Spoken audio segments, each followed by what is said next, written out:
ప్రభావతి చాలా కోపంగా రోహిణి గదికి వస్తూ ఉంటుంది. రోహిణి అని చెప్పేసైతే చాలా గట్టిగా పిలుస్తూ ఉంటుంది. ఆ మాటలు విని అక్కడున్న రోహిణి అయితే ఏంటత్తయ్యా ఈ టైంలో వచ్చారేంటి అని చెప్పేసైతే అడుగుతూ ఉంటుంది. ఆ మాటలు విని అక్కడున్న ప్రభావతి అయితే ఇక్కడ కాదు, కిందనే తేల్చుకుందాం, పదా కిందకి అని చెప్పేసైతే హాల్లోకి తీసుకుని వస్తూ ఉంటుంది.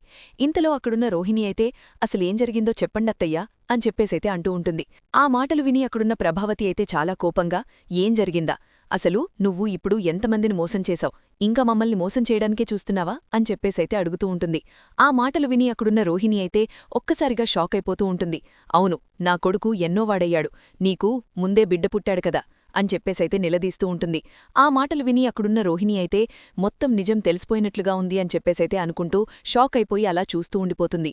ఇంతలో అక్కడున్న ప్రభావతి మాత్రం ఏంటి అలా మౌనంగా చూస్తే దానర్థమేంటి, అయినా నువ్వు మొదటి బిడ్డను కన్నావు కదా, నా కొడుకు రెండవవాడా అని చెప్పేసైతే నిలదీస్తూ ఉంటుంది.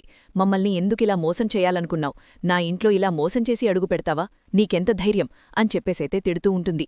ఆ మాటలు విని అక్కడున్న రోహిణి అయితే చాలా బాధపడుతూ అత్తయ్య అని చెప్పేసైతే అంటూ ఉంటుంది. ఇంతలో అక్కడున్న ప్రభావతి మాత్రం ఏంటత్తయ్య అసలు విషయమేంటో ముందు బయటపెట్టు, నీకు ముందు బిడ్డ ఉన్నాడు కదా అని చెప్పేసైతే అంటూ ఉంటుంది. ఆ మాటలు విని అక్కడున్న రోహిణి అయితే తన దలను దించేసుకుంటూ ఉంటుంది. అది చూసి అక్కడున్న మనోజ్ మాత్రం ఏంటి రోహిణి, ఇవన్నీ అబద్ధాలని చెప్పు, నీకు బిడ్డ లేడని చెప్పు అని చెప్పేసైతే గట్టిగా అడుస్తూ ఉంటాడు.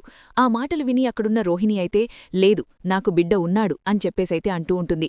ఆ మాటలు విని అక్కడున్న వాళ్ళందరూ అయితే ఒక్కసారిగా షాక్ అయిపోయి రోహిణి వైపు చూస్తూ ఉండిపోతారు. ఇంతలో అక్కడున్న రోహిణి మాత్రం అవును, నాకు మొదటి బిడ్డ ఉన్నాడు, ఇప్పుడు ఇంకో బిడ్డ కావాలి అనుకుంటున్నాను అని చెప్పేసైతే చెప్తూ ఉంటుంది.